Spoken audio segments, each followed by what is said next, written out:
Hello, everybody, and good evening. Welcome to the Fan Experience.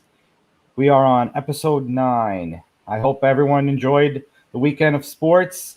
Got NBA playoffs starting, NHL playoffs are rolling. Almost done with the first round now.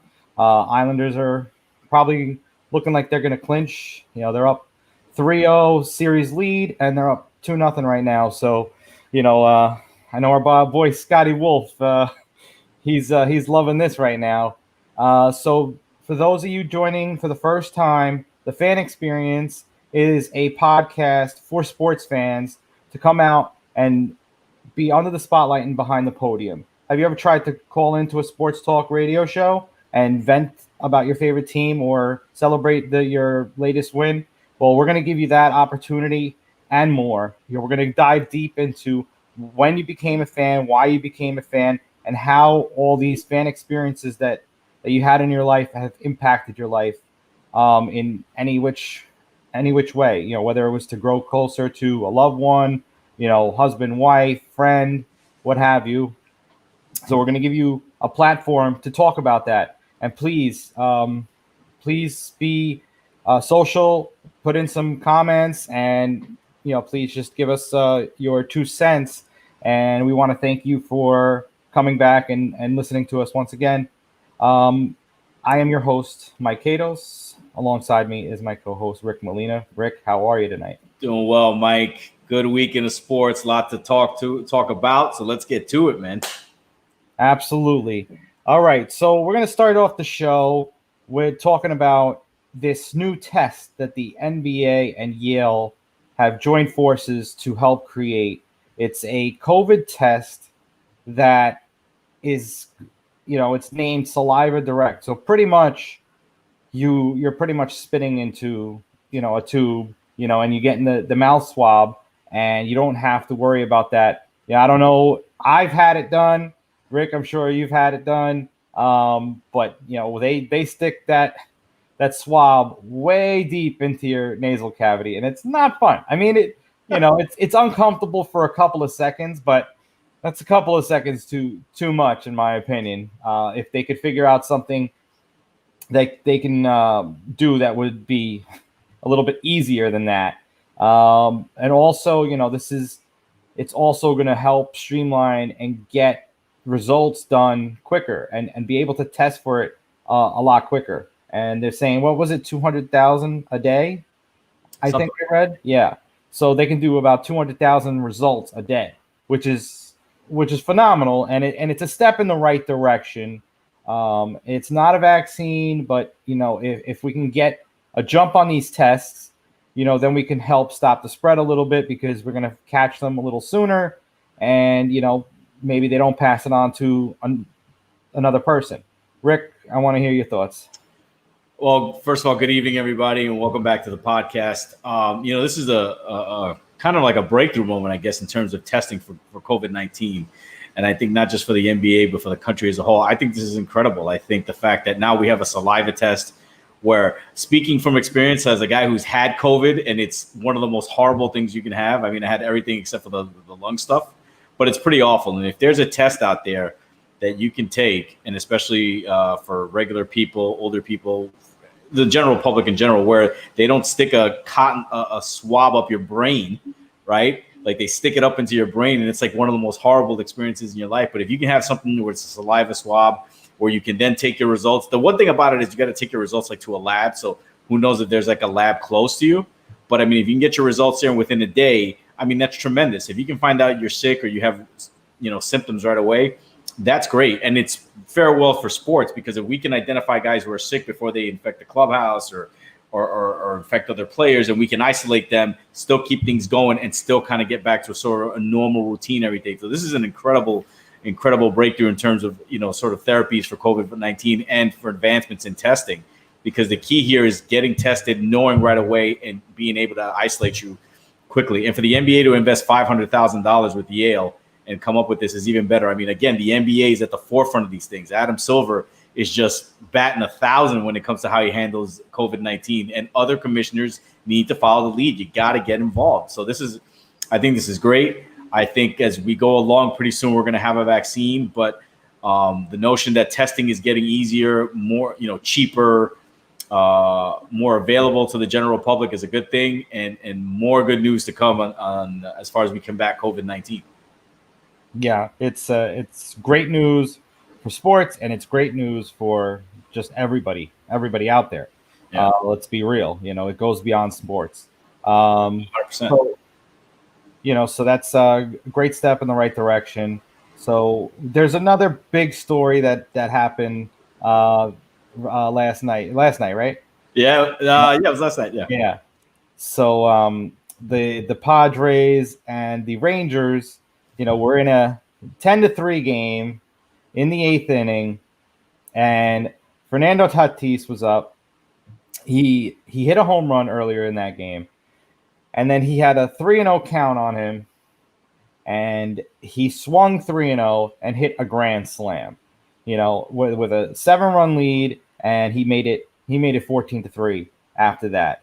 Now, there was the pitcher on the Rangers threw at Manny Machado right after that because he didn't like the fact that Tatis swung on a 3-0 pitch when they were up seven runs because of, they quote, unwritten rules of baseball.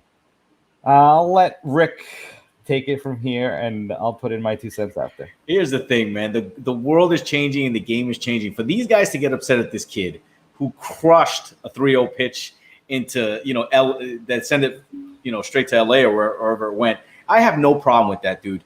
You are professional athletes. You are played to play ball. He was doing his job. You groove a 3-0 fastball, it deserves to get crushed. And I have no problem with what they did. I have a problem with them telling him that he had to apologize. I have a problem with people taking offense to it. The game is changing. You have to understand, he's 21 years old. The culture that he comes from is Dominican. The game there is different. It's more flamboyant. There's more cockiness. There's more arrogance. There's more emotion. I mean, baseball needs to get over this kind of stuff. And for people to get upset about him, I mean, it's just a wrong approach. I mean, let these guys play. Let them show their personality. This is what baseball is missing. It still has that sort of rigid thinking of there's a way to do things and you can't do this and you just got to stay the way they are. No, wrong. They have to change. And God bless people who came out and supported him. Absolutely. And if somebody grooves another fastball to him on a 3-0 count, he should crush it again. He should keep doing it again. And another, with these guys showing emotions, like, look, man, if you don't want to feel embarrassed on the mound, strike him out.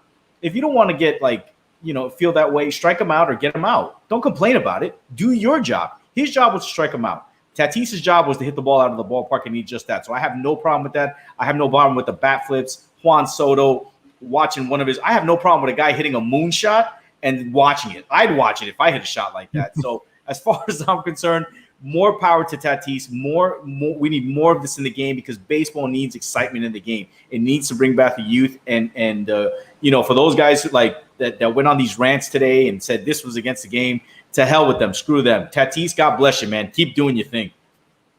Yeah, absolutely. They need to bring in the younger viewers. And right now, the younger viewers are watching up 30% from this point last year. So that's a great sign for MLB, turning a corner.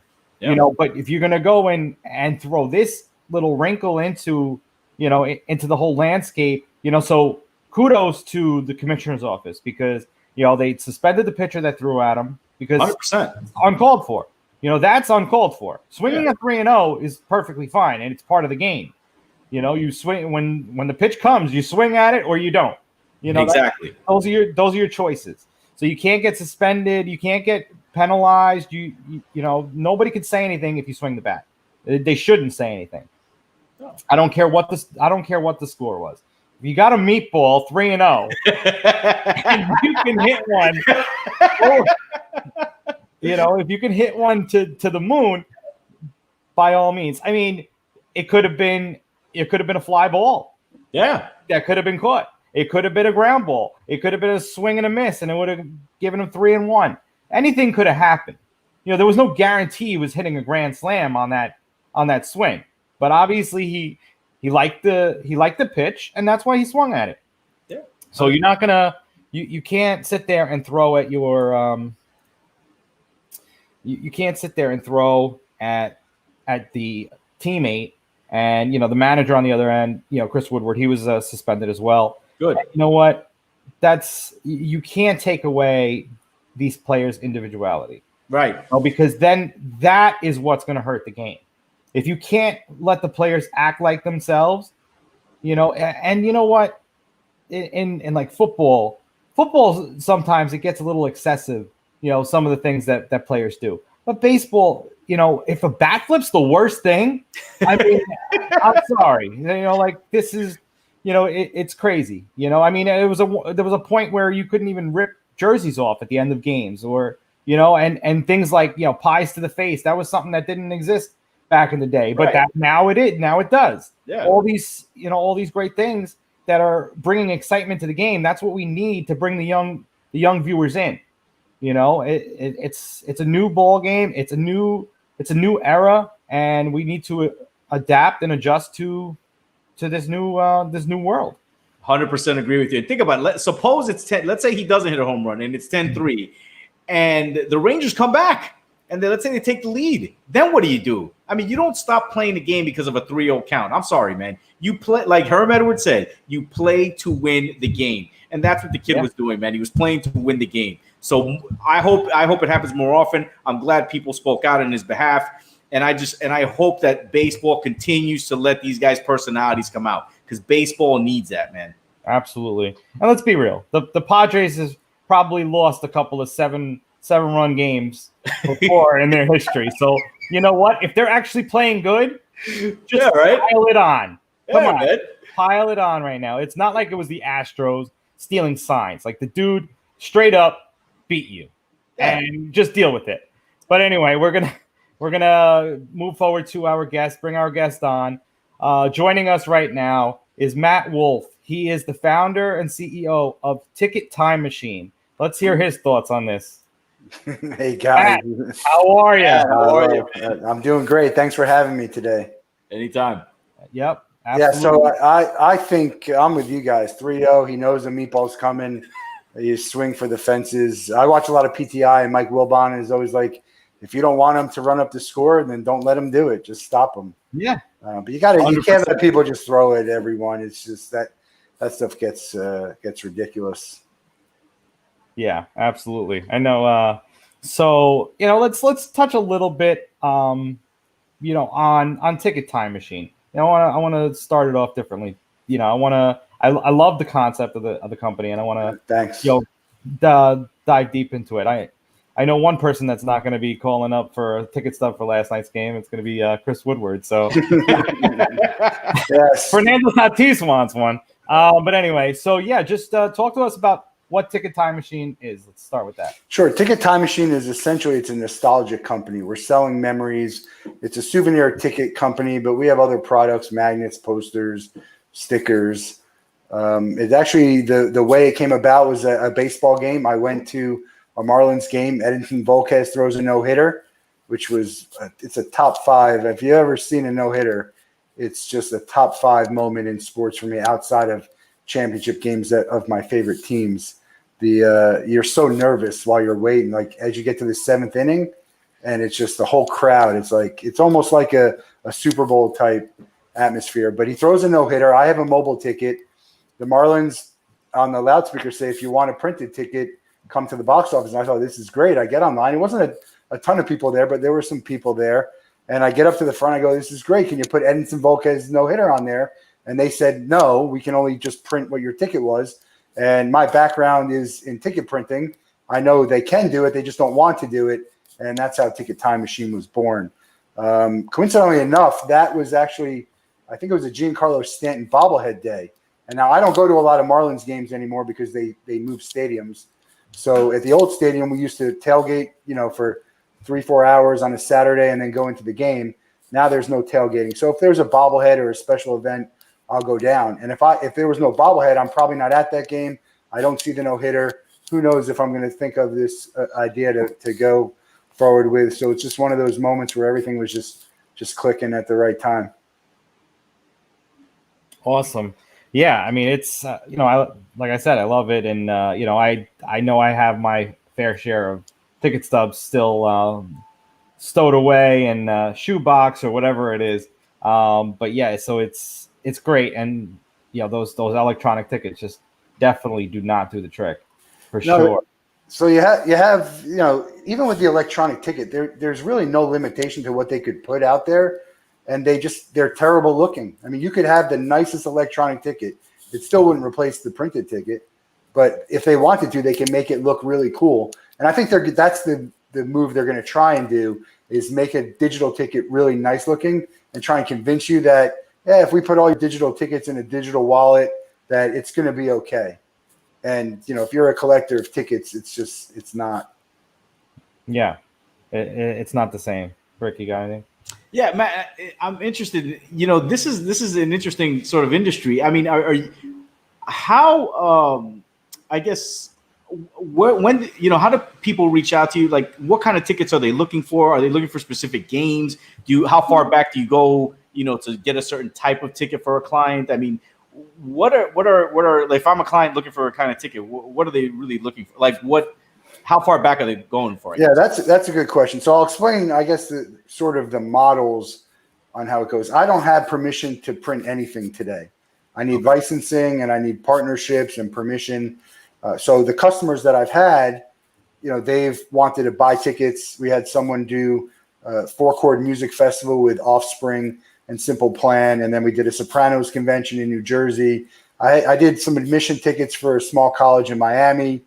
But essentially, what would happen if everything was running the way I want it to run is, if you wanted a ticket from a game that happened 3 years ago, I could print that up for you. Now, depending on the demand for it would depend on whether or not it's just sort of a generic ticket, or is it a New York Yankees logo ticket, or we do a special event ticket, or it could be Lollapalooza ticket, and then you tell me who you want on, right? Because there's 30 artists who play every year, but you might only want one of them artists. It might be a favorite, or it might be someone you never even knew you liked. You didn't even know them before you went there.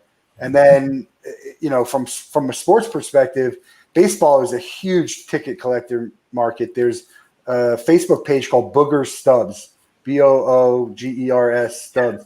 You got to look it up. It's insane. There's a guy on there who has 93 or 94% of every David Wright game that's ever been played. Minor league, Mets, road, home, all-star, anything. He's missing like 100 tickets out of this guy's career. And that type of stuff is collector. They're all over there.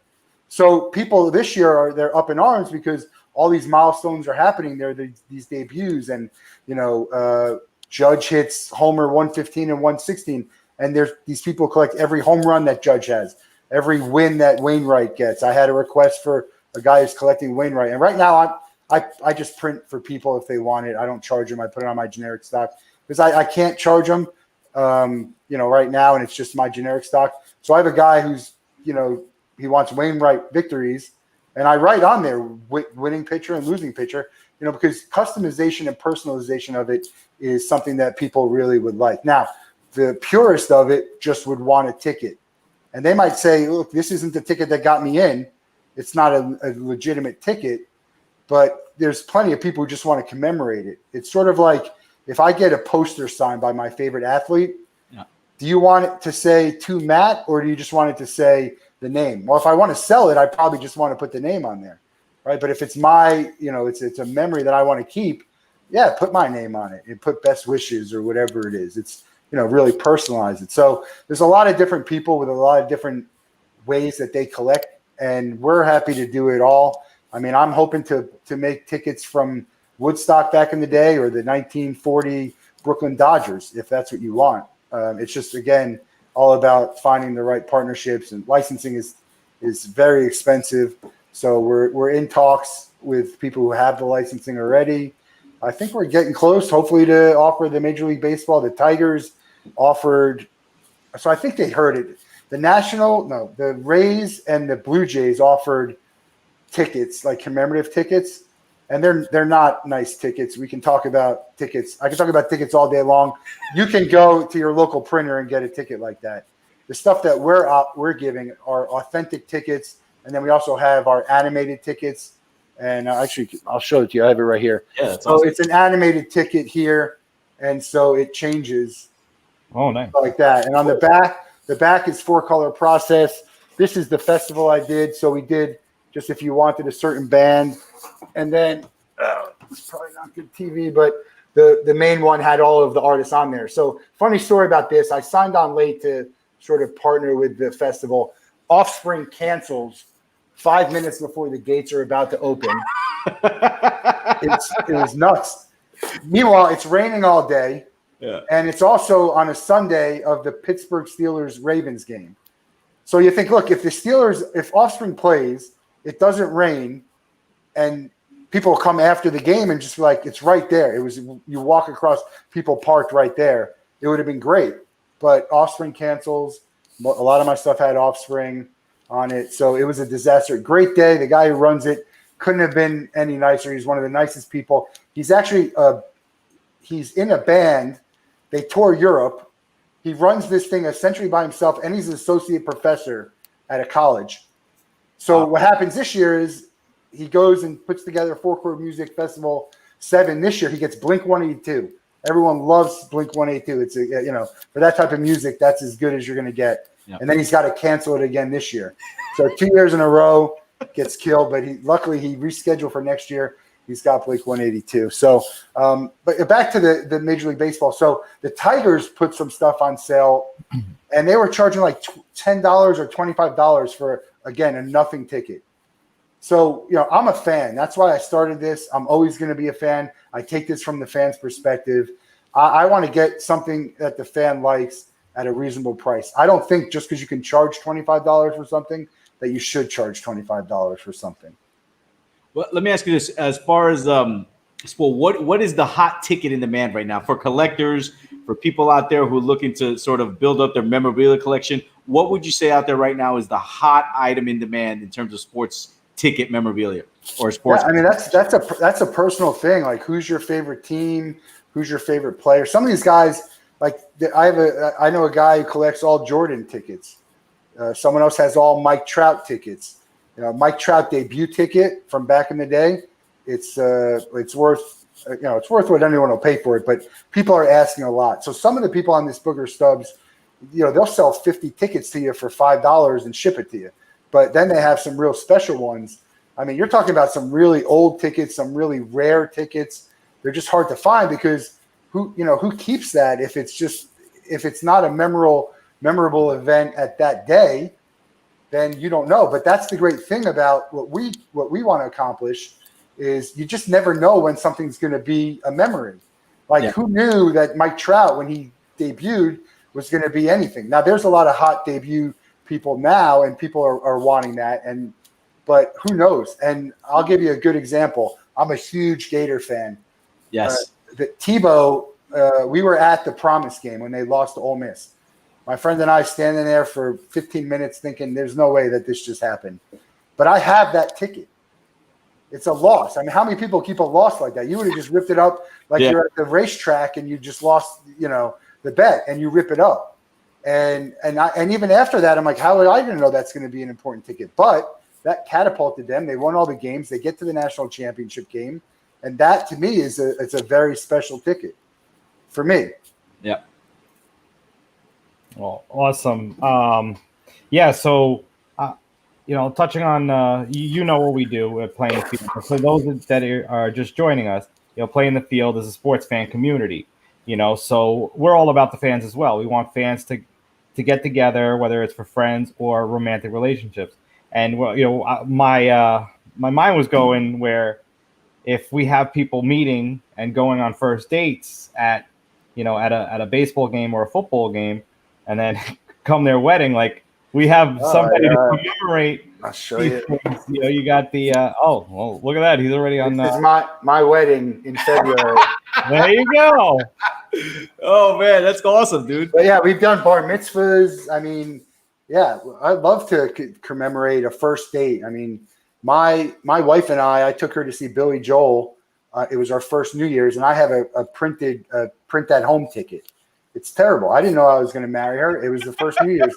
I'd love to have something that says that, commemorates it. But yeah, we'd love to first date, first game, you take your kid to a ball game, or your first concert. You never know what's going to be the moment. Maybe, my dad passed away in 2005 from cancer. The last game I went to him, that's a special memory for me, a special ticket. So, you just never know. And that's a great thing when you're getting and meeting people, and everything is a milestone once you start to build that relationship. Yeah. Well, so sorry to hear about your father, but yeah, I mean, those relationships and those bonds over sports are, truly something amazing sometimes. And now, so your wife, what teams did she root for? What got you? That's a funny story. So she is from Philly. I'm from New Jersey. So she's a big Philly sports fan. Eagles #1, Phillies #2, and then I'd say Flyers and then Sixers. I grew up in New Jersey. It's probably a whole nother podcast to try and tell you how I like the teams I like. I'm a Bronco fan because Elway got drafted by the Yankees. I'm a Sonics fan because Dale Ellis is my favorite player of all time. I was a Royals fan growing up because Brett Saberhagen was my favorite pitcher. And then I rooted for the Knicks and Nets and the Mets and Yankees, but I wasn't a fan. I root for the Marlins now and the Panthers. I don't like the Heat and I don't like the Dolphins. But I'm a Gator, and my wife went to University of Miami. Now she is a pro fan all the way, and I'm a huge pro fan, but I'm a Gator fan first. So if I had to get rid of one, I'd watch the Gators and I'd get rid of pro sports. She doesn't really care about the Canes. She hasn't been to one football game since I met her of college. But we go to Phillies, Marlins games, and we've been to Eagles, Dolphins. I have I'll send you guys offline a great video I have when the Marlins played the Phillies, and we bet who was going to win. It was like $1 bet or something like that. And she lost, and she pulls out like all these pennies to pay me the dollar. It's a pretty great video. But no, she's a huge sports fan. She loves sports. And we're lucky that it meshes well. We go to games together. I'll watch her stuff. She doesn't really watch the Gator games, which is fine because I'm very superstitious. I basically only watch with the people, Gator fans, and you have to be wearing something Gators with me. But it's a great match, and we just met on an app. It wasn't a sports app, but I would be all over this back in the day because I played kickball, I played dodgeball. That's the perfect type of thing. And we had plenty of people who ended up dating and marrying from those leagues. That's incredible. That's an incredible story. You talk about. I want to talk about your Gator fandom. Who would you say is your most favorite Florida Gator? Is it Tebow? Is it Emmitt Smith? Who's your favorite Florida Gator player? That's a tough question too. So I am actually a bigger basketball fan than I am a football fan, which is probably hard to believe because I'm like diehard football. I go up to Gainesville. I go to one road game a year. This year it was supposed to be Ole Miss, which comes around like once a decade. Last time we were supposed to go to Ole Miss, A&M came into the league and Manziel came, so they swapped out A&M, and so we went to that. It was his first game. Great. If you've never been to College Station, one of the best places to go. The nicest people you'll ever meet. Tebow, Tebow is. I love Werfel. Emmitt Smith was I actually graduated with Emmitt Smith. He walked. Really? He came back. Yeah, he came back and walked with us. Basketball, I love Al Horford and Lee Humphrey. And football, sometimes like on the defensive side. Is more than offensive players, but I love, it's much easier for me to follow the players of basketball, even though I watch every single Gator football game. It's the same way in the pros. There's just so many players and there's so much movement around with it. So you get a lot more connected to the basketball side from my point of view. I watch a lot of pro sports, and you even tell me some of the people that are like the big stars in the leagues. And I'm like, I never even heard of these people before. And I watch all the time. Yeah. It's crazy how quick that changes. And how big down there is Billy Donovan and Steve Spurrier? I mean, those guys are big Florida guys. How are they like gods walking through those campuses over there when they're all there? Urban Meyer? You know? Yeah, well, I mean, Urban Meyer is a sore thing. I actually saw Urban. I was lucky enough to get to the Fanatics Super Bowl party this year, and Urban was there. He was in with Mike. He was in with Aaron Judge. They had these little. I mean, it was all open, but they had these little, VIP areas. And Urban was there with Joe Burrow and Aaron Judge talking. And I just went up to Burrow and I, congratulated him. I said, congrats on the championship. And I said, Urban, congrats for everything you did for the Gators.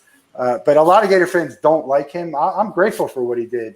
I think it's, if you want to question how he handled Ohio State, I have no problem with Ohio State. We beat them in football championship. We beat them in basketball championship.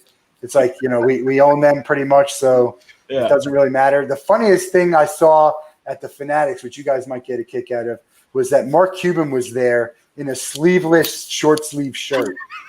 He's just there. He was hanging out. And it was just, I mean, everyone was talking about him just wearing this sleeveless shirt. It was a real scene. One last thing I'll tell you about my Gator fandom. We are actually putting together a Gator Greats Day of Hoops, and it's all Gator alumni basketball players. They did it 11 years ago. Joe Kim was there, and Horford was there, and all of them. And we're doing it again. It was supposed to be August 1 of this year. We're going to have to push it to next year, but any Gator fans, if you're a Gator basketball fan or even just a fan of college basketball in general, it's going to be a great day. We'll have exhibition, slam dunk, 3-point, horse, and player meet and greets, photos, and all of that. Awesome. So, reading your questionnaire that you filled out. So one of your greatest fan experiences was having to sing at halftime and name that tune. Whoa. Oh yeah, it was I'm a very shy person if I don't know anyone. So if I'm in front of 12, it was against Kentucky, so it was a sold out game. They bring you down there, and I'm a music junkie. I mean, if they would have done the same game when I'm just sitting here, I probably would have done great. But they bring you out to the middle, and the Rowdy Reptiles, which is the student section, they start playing a song, and then they stop, and I was like frozen it happened real quick. And the fans, the Rowdy Reptiles start singing it, like they give you a clue. So they started singing it. So I started out really weak and then finished strong. There were 2 songs there. My friends laugh at me all the time. But I actually I was wearing this shirt that out at night at the bars that I was wearing at the game. And I got people coming up to me, recognizing me, saying, "Oh, you were the one who sang at halftime." So I wish I could get a do-over because I did not do as well as I thought I would do, considering the type of music that I know, my music knowledge. But that's on. I have a video of that too. That's a great memory for me. Awesome. And so you mentioned a little bit about the superstitions, but there was too many for you to mention and to write down. So you said something about the Gators. You have to wear something Gators. What are some other superstitions that you got with your team? Yeah, I do food. I try and keep the same food. If I get a sandwich from this place, some about drinking, having a drink, starting it before halftime, before the kickoff, and then maybe one at halftime. Changing seats, if we're at a game, we'll change seats. Wearing a shirt, once a team loses a game, then that shirt I won't wear. For basketball is a little bit tougher because there's so many games. But in football, I will not wear that. Big, to me, you have to wear something Gators. We call it going naked if you don't. And it's got to have something that says Gators. Like it's got to either say Gators or have a Gator on it. And a lot of times you see here, people are just wearing like an orange and blue shirt. I'm like, no, that's not a Gator shirt. That's just an orange and blue polo. Like at Ole Miss, they do that. They get all dressed up. I'm like, no, have something that says Gators on it. Everything I do, if you look at my closet, everything is Gators. The company is orange and blue because the Gators here. A branding, shirt, hat. I got a mouse pad. I got this is a Gator notebook. I got my Ticket Time Machine iPad. So it's all about branding for me. It's always been that way, even when branding wasn't an important thing for me because I didn't have a brand, but it's just what I believed in and what I support. I think, it's important to show off. I like showing off. I like walking around with a Gator shirt, and, the people who love it, they love it. And the people who hate it, you still get some good banter with them. So yeah, a lot of superstition. But who knows? It's really silly. If you start talking about it, it just sounds even sillier every time. There's those things you're just like, yeah, that makes sense. And then you start saying it out loud and you're like, no, I mean, maybe I got to reevaluate this. Yeah, I don't know if you've been watching the show, but last week we had somebody that turns off the games if it's too close. We had somebody that doesn't want anybody around. They have to watch it alone. So everyone has them. So you can't really. Everyone has their own little thing that works for them. So be it. That's the great thing about being a fan. It's just and for college, for me too, you just have a bigger sense of belonging. Like when you say we, it really feels like we, because I am a Gator. I went to school there. I graduated. I'm a Gator. But you talk about a professional team, you say we, and I grew up at a place, in New Jersey, and maybe that's my team, and you live somewhere and that's your team.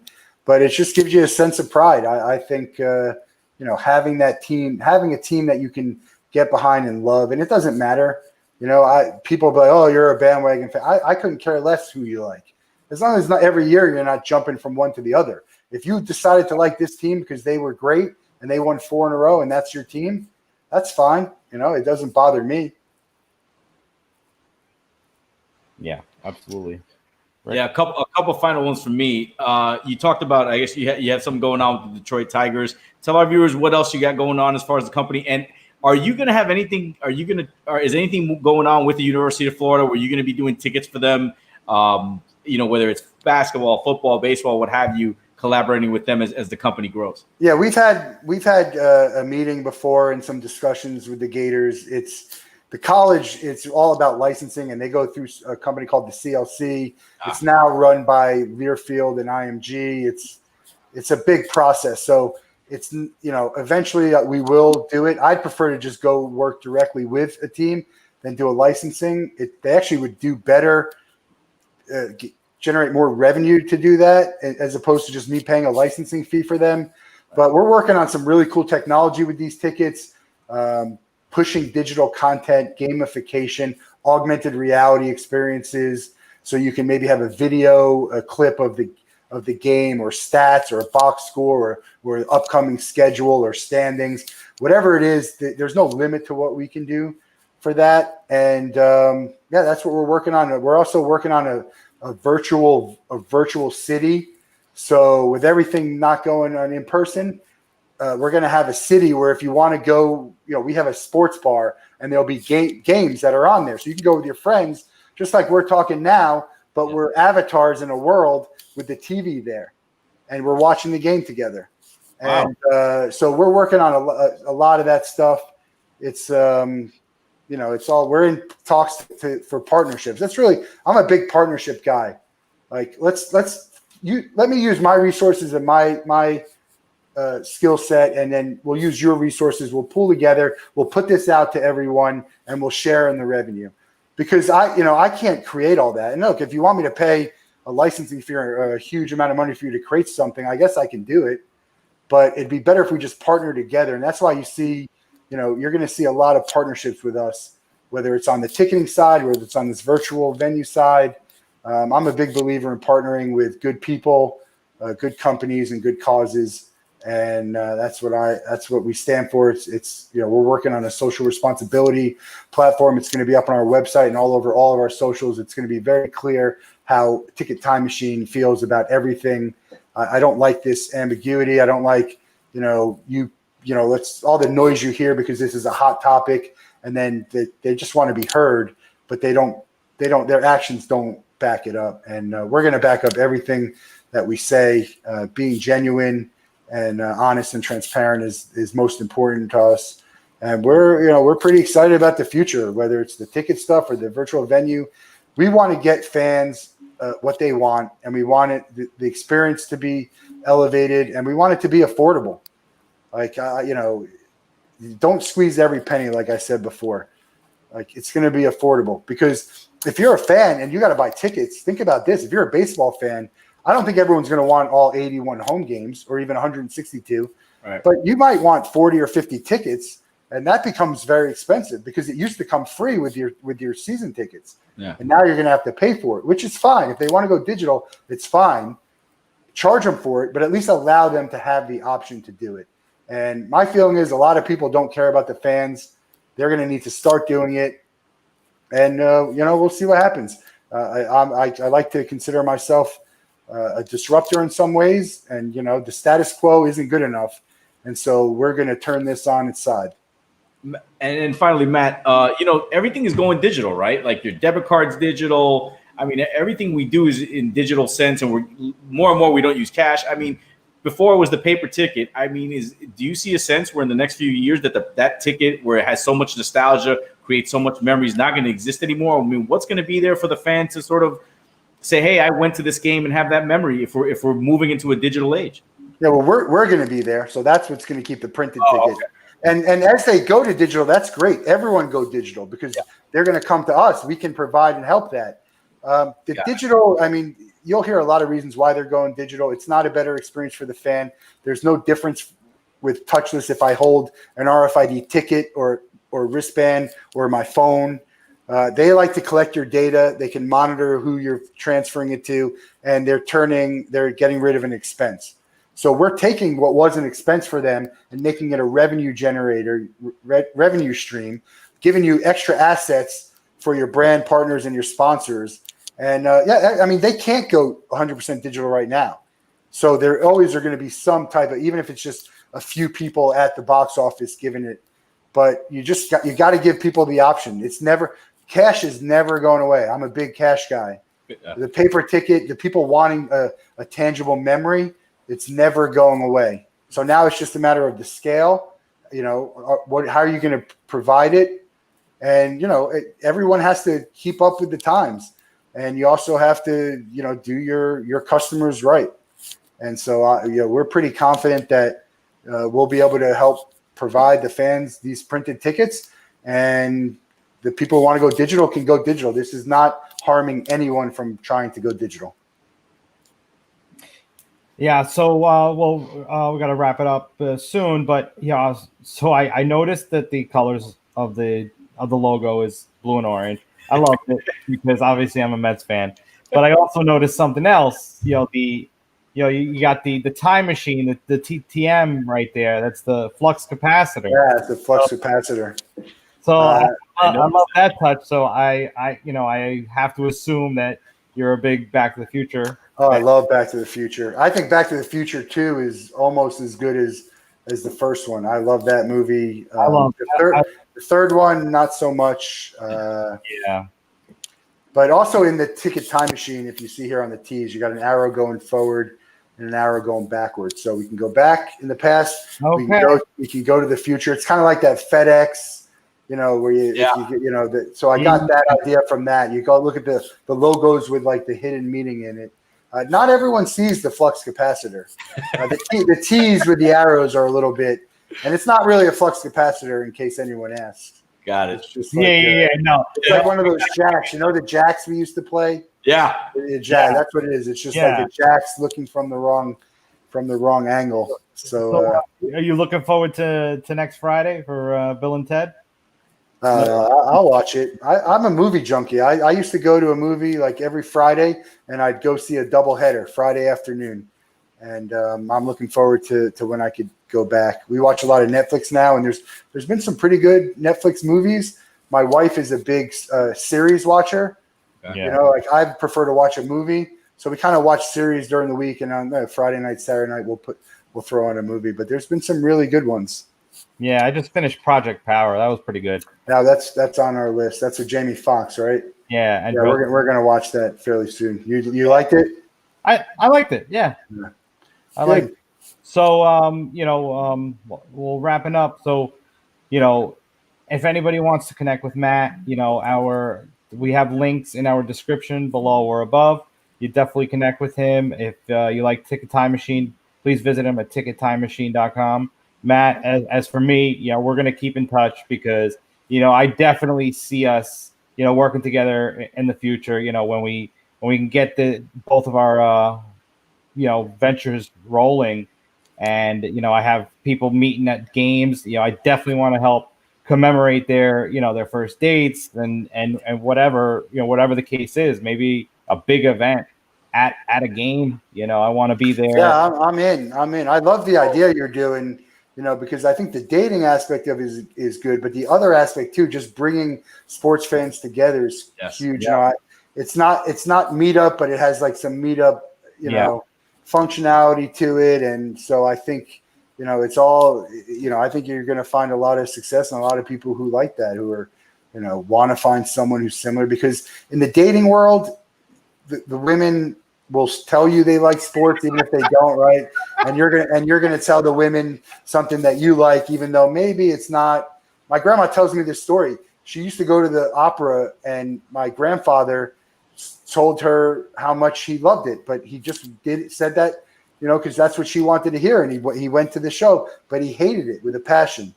So we all say things that we like at the beginning, and this way you kind of like, look, will there be people who sign up with that who maybe don't? Yeah, maybe, but you're starting with a common ground and let it build from there. I wish you guys a lot of success with this. I'm going to check it out, and I like to play basketball, and in these leagues, I'm going to check it out and see what's going on in my area. And any way I can help you guys, you let me know. Thank you, Matt. And don't worry. And if your wife's watching, don't worry. He's not going for the romantic part. All right. She asked me. She's like, "What are you doing talking to this?" I said, "No, it's not just." It's not just a dating app, but she's heard enough of these of me on these podcasts to hear me talking about all the things she says, and I haven't gotten any slack for it yet, so I think I'm okay. Yeah. All right. Well, all right, guys, have a great night. Thank you very much for coming on, and we'll be in touch. Sounds good. Thanks, guys. Be safe. Have a good one. Matt Wolff, ladies and gentlemen, that's awesome, man. That is. It's amazing. You don't realize, but like the ticket is like when I think about it, like it brings back memories of like when you went to a certain game or like what happened that day. It's amazing how much that little piece of paper can be so, have such an emotional attachment to a person.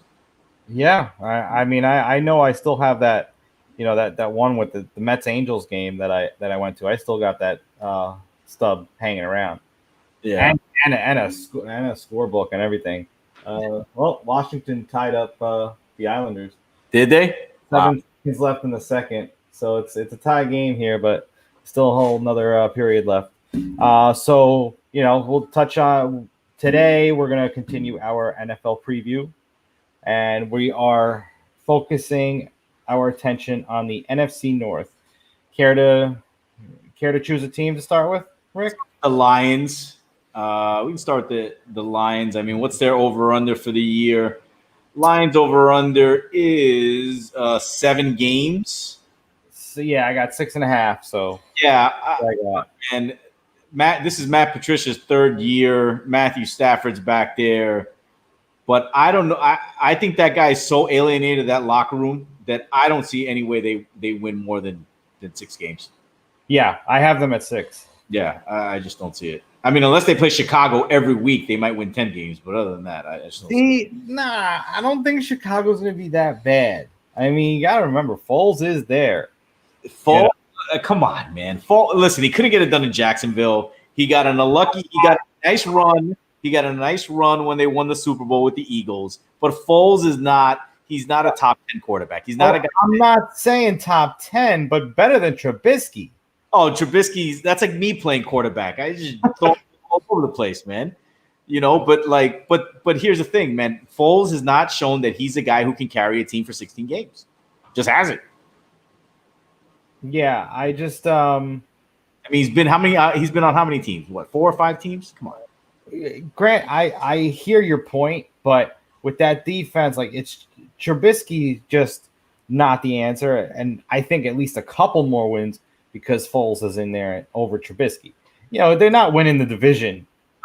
No, they're not winning the division at all. They have to have a little bit more credit than they did for last year. That's right. All. Like they have to do a little bit better than they did last year. Oh, 100%. But let's they'll lose to the Lions will beat them every single time out. Like that's a little. Listen, if we want to start with the Bears, we can start with the Bears. They got Khalil Mack a couple of years ago. That was supposed to be a big deal. They signed, was it Allen Robinson from Jacksonville? They signed, Tariq Cohen back there, and they move up to the 2 spot to draft Trubisky instead of taking Mahomes, which they should have in that draft. A lot of other teams. Crime in NFL draft history. I don't care what anybody says. Is that move right there where you take Trubisky with Mahomes, and they can't get out of their own way. So, we'll get back to the Bears in a minute, but I don't see them being any better than the Lions. So that's what I think. Yeah, I think I have them both at 6, to be honest with you. Yeah, I have them both at 6, but the NFC North has, tough schedule. It's not. I was going through this afternoon. I mean, it's not. They're playing a tough position. They're playing the AFC South. Yeah. So it's not easy. Yeah. So I mean, we can run down the lines real quick if you want. So versus Chicago, week 1. I give them a win. In Detroit, I give them the win too. Yeah. Then they got at Green Bay. I give that to Green Bay. At Arizona, got to give it to Arizona. And then versus New Orleans in Detroit, and that's 1-3 at the best. Do you think Patricia gets fired at the bye week if they start 1-3? I could see it happening. No, I mean, how are you going to fire him if they're playing Green Bay, two away games, one at Green Bay, one at Arizona. So you can't really fault him for losing to these great teams. Yeah, but he's in his 3rd year, man. Like he can't. I can't see if he goes 0-4 or 1-3 by the bye week, he might be gone. He might. I mean, I don't. They might not pull the trigger, but I could see them fire him at the bye week. All right. Well, I mean, let's see. Let's see what else they can do if say a new head coach takes over. So then they got at Jacksonville right after the bye. Fresh off the bye, you can give them a little bit of hope there, but I still think Jacksonville and Nick Foles against. Oh no, I'm sorry, we're talking Lions here. Yeah. So 1-4 right there for me. We got them at 1-4 there. On to Atlanta. They're not winning that game. No, Atlanta wins that game. Then they go and play Phillip Rivers. Well, Phillip Rivers comes into town. I give that to Phillip Rivers. Again, I got them at 1-7 right there. Then they're at Minnesota 1-8. Yeah. Then I have beating Washington. Yeah, 2-8. 2-8. Not beating Carolina. No. 1-9. 2-9. Not beating Houston. Houston, they're not beating. Then at Chicago. I'll give them the W. Yeah. 3. What do we got? 3-10. I have them beating Green Bay in Detroit. No, come on, no way. I don't have them beating Green Bay. Then they're at Tennessee. They're not winning that game. They're at Tampa and they're at Minnesota. No. Tampa Bay comes to them. Tampa Bay comes to them and Minnesota. They're not winning that. And Minnesota, I feel like this is a win for the Lions only because I think Minnesota might not be playing their starters at that point. Even with that, I don't see them beating. Look, they might go 3-13 this year. I mean, we have them at 3-13 if you think about it. I think I had them a little bit more. I think there was one that I 4-12.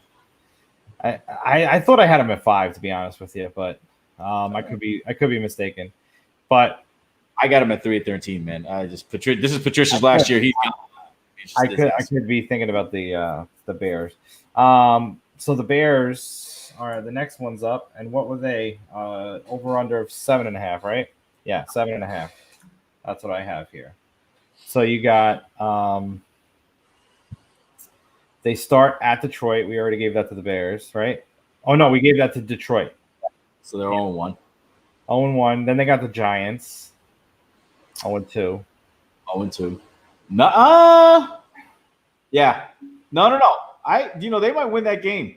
Only because, listen, Joe Judge's first year, Daniel Jones' second year, they're learning a new offense. The defense is still brutal.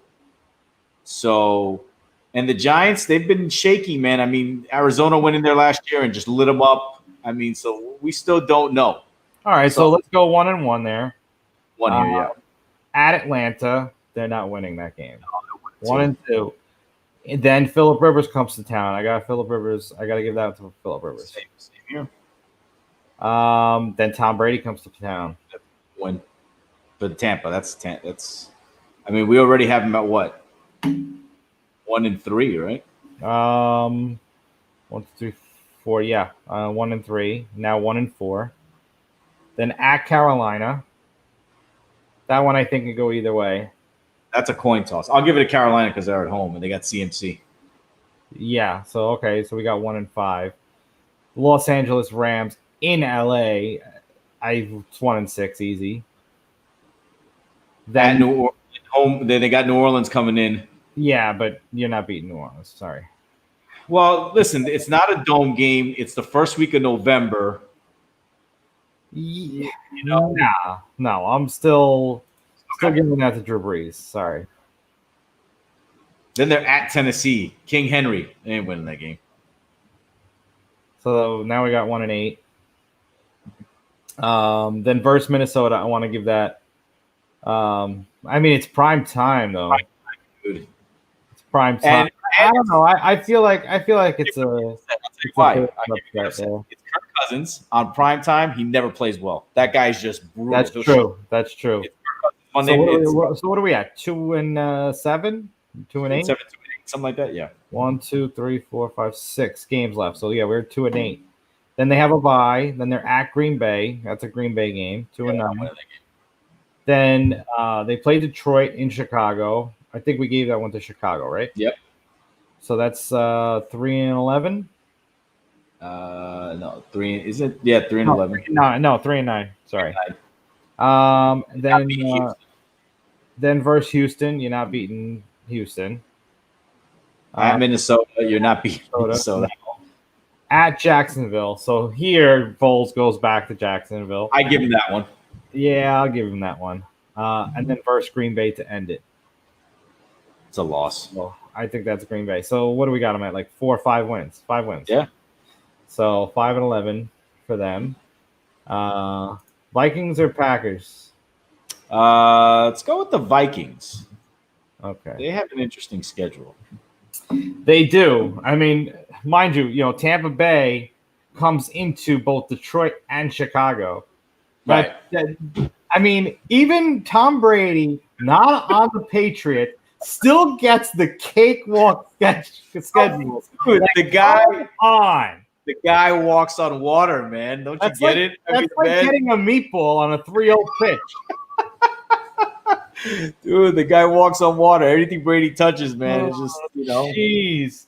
Oh, you hear about Gronk, though? He almost passed out over there. He's not liking the Florida heat. Yeah, well, let's save that for news and notes. Yeah. We'll save that for news and notes. But here we go. Let's start Vikings. So the Vikings are an over-under of 8.5. Let me see. I got them at okay, 8.5, 9. Okay, yeah. So they start in Green Bay. No, Green Bay comes to Minnesota. I'll give them a win. Yeah. At Indianapolis.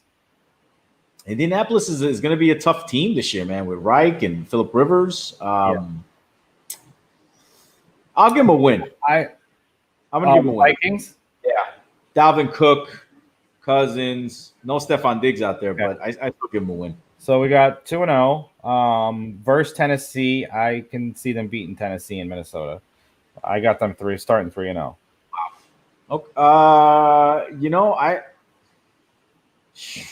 That's a tough one for me, man, because I like King Henry. I'm gonna go with Tennessee in that one on the road in the upset. So I have 2-1 right now. All right, I got them 3-0, but then I have them losing the next 3. At Houston. They're losing that. At Seattle. They go up to see. They play well in Seattle. It's prime time. Also. All right, no, it's a loss. Yeah, never mind. I got it wrong. And then versus Atlanta, and I don't know. I just see Atlanta. I got to beat Atlanta. All right, so we're even then. So we're 3-3 on different games. Then they got a bye week. Then at Green Bay, I have them at 3-4 because I don't see them winning in Green Bay. Right. So 3-4. Then I have Detroit. I got them beating Detroit 4-4. At Chicago, I'm giving that one to Chicago. Right. That was the primetime game also, so that's 4-5. Versus Dallas. That'll be the America's Game of the Week. In Dallas, I got. Oh man, I don't trust Dak. I'm going. No. That's not. That's home. That's in Minnesota. Oh, I'm giving that to Minnesota. That's. Okay. Yeah. That's a Fox game. Yeah. That's a Fox. I'm going Minnesota. Minnesota. So 5-5 versus Carolina. Carolina comes into town.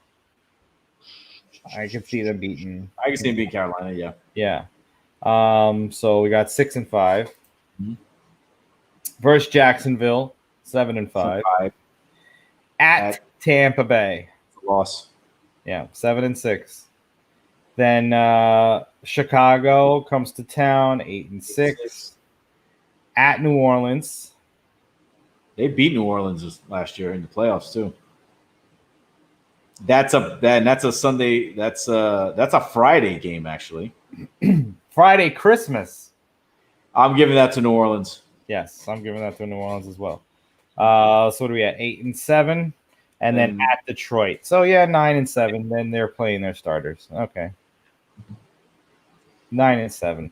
Then for the finale, they just barely. That's what I had them at. Just barely. Now the Packers. All right, Packers are. I think they're 8.5 as well, right? Yep, 8.5 as well. See, I got Packers at. Let's just see what I got here. I guess. Yeah. I got them at 9. Yeah, it depends on the sports book. So at Minnesota, we gave that one to Minnesota. Yeah. First Detroit, we gave that one to Green Bay. So 1-1. At New Orleans, I got to give that to New Orleans. Prime time in the Dome. So 1-2. Then versus Atlanta, I like Atlanta. The Packers. Atlanta's not going into Green Bay with Lambeau winning that game. Yeah, but the Atlanta has way more weapons than Green Bay does. Yeah, I don't know. I don't see it. Green Bay can't get out of their own way sometimes, though.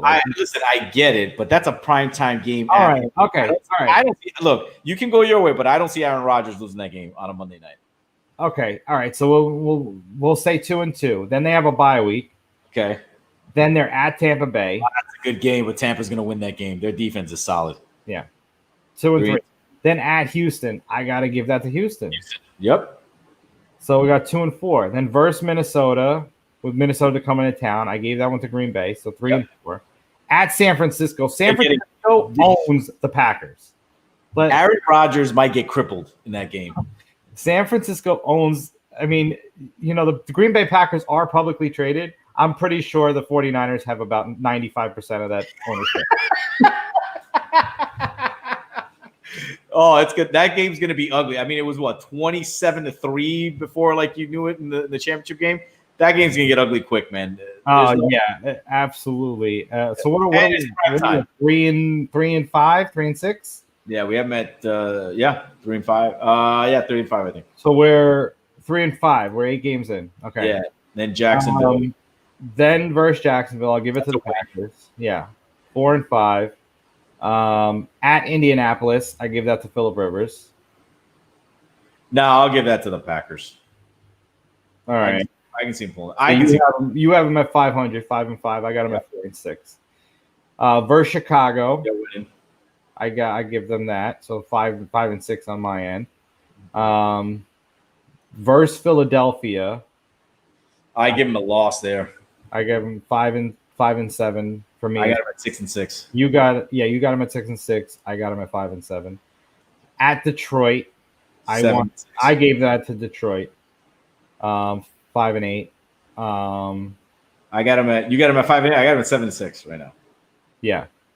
Okay. Versus Carolina, I give that to Green Bay. Yeah, because that's week 15 in the freezing cold. Absolutely. So what do I got them at? 6-8. Versus Tennessee. Is Tennessee's on the road? Yes, Tennessee's on the road. It's a Sunday night game. I mean, it could be flexed, so we don't know. Yeah. I'm gonna go with Tennessee on the road in the upset. I just think they're that tough team in December, man. Vrabel will have them playing well. Yeah, so I got them at 6-9, and then I have them beating Chicago in Chicago. Yeah, so I got them at 9 wins. 7. So I got them at 7-9. Wow. So they're getting the under on my end. Okay. I mean, they got nobody. I mean, they got Devontae Adams and they got Aaron Jones, so they have some playmakers, but it's just it can only get you so far. They still got the man, dude. They still got the man. They got Aaron Rodgers, but they don't want to take care of Aaron Rodgers. Yeah, they got to keep him standing. One, but I just see them winning 9 games, and as long as he's behind center, they got a shot. I mean, period. So yeah, it's but it should. It's an interesting Matt. Great talking to you too, Matt. Yeah, you too, Matt. Thank you for coming on, and tickets are coming. Awesome. Dude, if and when I get married one day, me and my wife will do we're going to definitely call Matt so we can do tickets to our wedding. Remember this nostalgic moment. Awesome. So it should be an interesting year in the NFC North, to say the least. All right. News and notes. Oh, wow. We're up over an hour here. We had let's do a quick news and notes here. Yeah. So we were touching on the Rob Gronkowski. Yeah, guys feeling like he's going to pass out because he can't handle the Florida heat. I mean, I don't know. I don't know what to think about it. It's just funny to watch, to see the headline. Yeah, he's obviously got to get in Florida football shape, but I think they'll be fine. I think it's just they got to get acclimated, but it's tough down there, man. That's the one thing. It gets hot down there. I mean, it's tough to play down there. That's why a lot of Florida teams don't win, Super Bowls, man, because, just dealing with the heat year round and trying to stay hydrated and all that. So, but it's going to be interesting. Brady out there taking charge. Looks like he's having fun. He likes his weapons. But yeah, Rob, grab a Gatorade, grab a water, drink up, take an IV, and do your thing, man. Come on. Well, dude's from Buffalo, and then he played in New England. So yeah, but he went to Arizona. He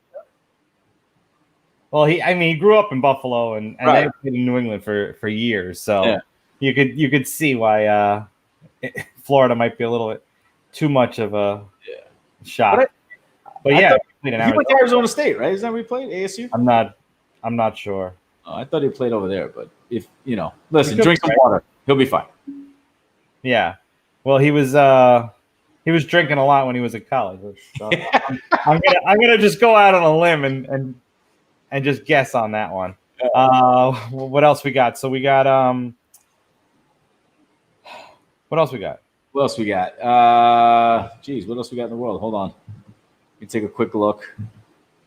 We went over the Tatis thing. I want to touch back on that for a second with the Tatis thing. I mean, who's bitching and moaning about it? It's these old school guys who think that the game is there's a right way to play the game and Mac to the rescue. He played at University of Arizona. Okay, yeah. Thank you, Matt. Guys, just it's tough to change people's ways sometimes, man. I think that's what it is.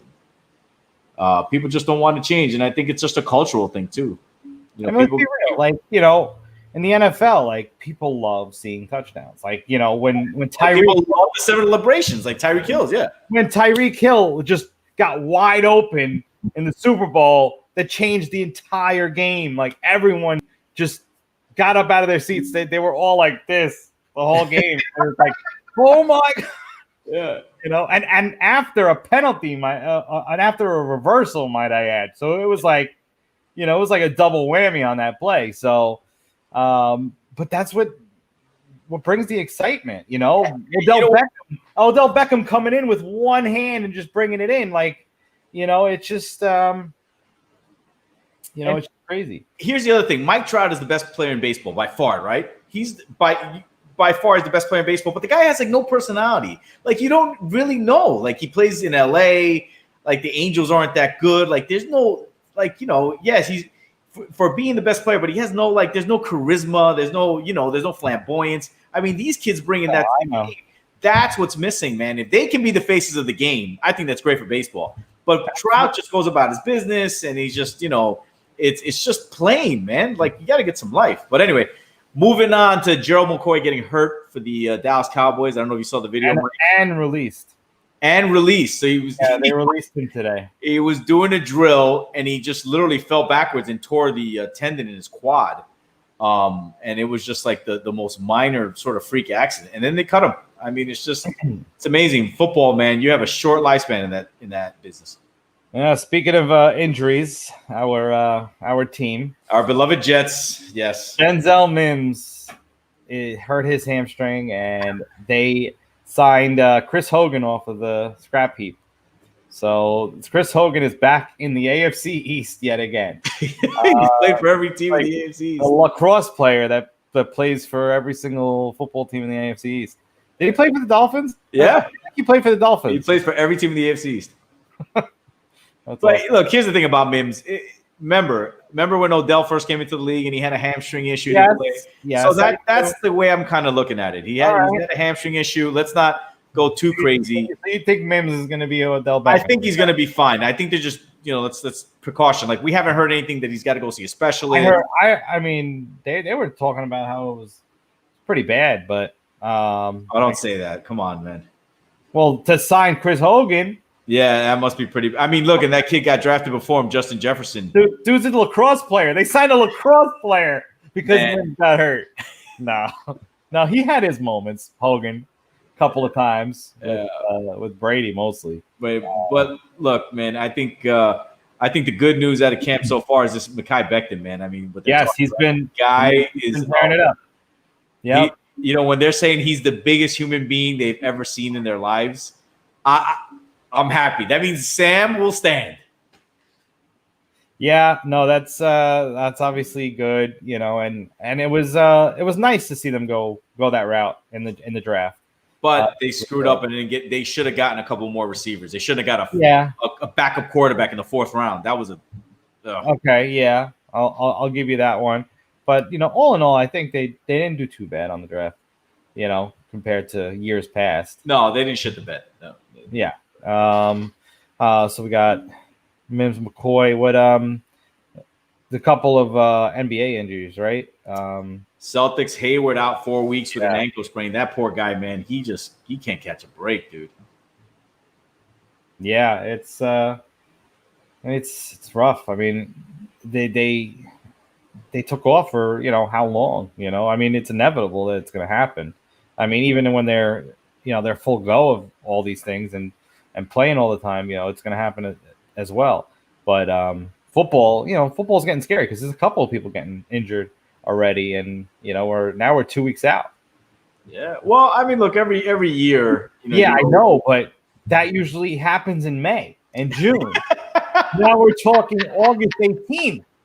It's. I hear you, man, but it's like. Every year there's an injury that we're not even talking. I mean, we had the COVID, then we had the arrests. Now we got the injuries. Yeah. What's next? What's next in the Pandora's box of the NFL? Well, what the thing about at least the thing about the NFL, and I feel more confident saying this. I think they're going to finish out the season. I think they're going to have a full season. You might have some COVID cases, but knock on wood, there's not an outbreak with the team. But I think people, just reading from some of the reports I've read and some of the stuff I've seen in the news that people are pretty confident that they'll be able to finish out a season. So, knock on wood that they're able to do that. You know what? I actually heard some rumblings. I don't know what teams they are. And here we go. We got rumblings. The MLB, some teams are open to having fans later on this season. Oh, okay. Well, I don't know what teams they are, but it just briefly caught my eye, and I'm like, huh. But I didn't look into it any further because I don't actually see it happening. But I think teams like the Dallas Cowboys, No, I'm talking MLB, but yeah, MLB. I don't think the NFL, Yankees we are, already but know. I think teams like in Arizona or maybe in Florida or something like that, they'll have fans. Texas. Oh yeah, NFL has already gone on the record that they're having fans. Yeah. It's just those select few teams Mhm. that said absolutely not the whole year. Like the Jets and the Giants. Yeah. But the Jets, it's pretty much status quo. No, I'm just kidding. Yeah. Thanks. Yeah. Hey, I'm a Jets fan too, man. I know. I get it. I get it. All right, let's not keep our viewers from bed too long. Yeah. But just a quick update: the Washington Capitals are beating the New York Islanders 3-2. So our boy Scotty Wolff. Scotty. They're up 3-0. Hey, 3-0 has been a theme here. Huh? Yeah, apparently. But yes, swing away 3-0, and it's a meatball. Hit that shit to the moon. That's it. 100%. End of story. I don't care what Chris Russo says. All right. Get over it. For all those old guys, get over it. These are the kind of guys we need. Trout's a great player, but the guy has dude, the guy's just as plain as ice cream, dude. I mean, just dude, let it go. We need more of this stuff in the game. So let it go. Yes, please. Excitement. Home runs bring excitement. When you go to a Met game, when I go to a Met game and I see that apple come up, like it's awesome. Like you want to see that. You want to see these people do all these bat flips and hit moonshots. Like, well, you don't want to see Juan Soto hit it against. But however, it is still an exciting thing to see. But it's just a way the game has to go.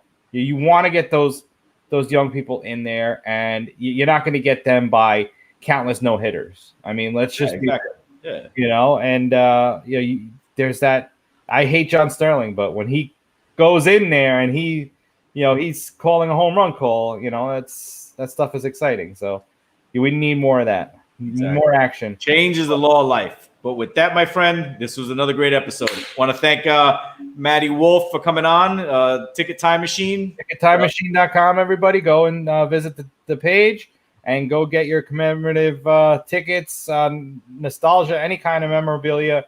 He'll hook you up. And, we thank Matt again for coming on the show.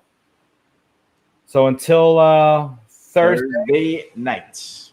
Have a good night, everybody. Thursday, 9 p.m. Eastern. We will be back. YouTube and Facebook.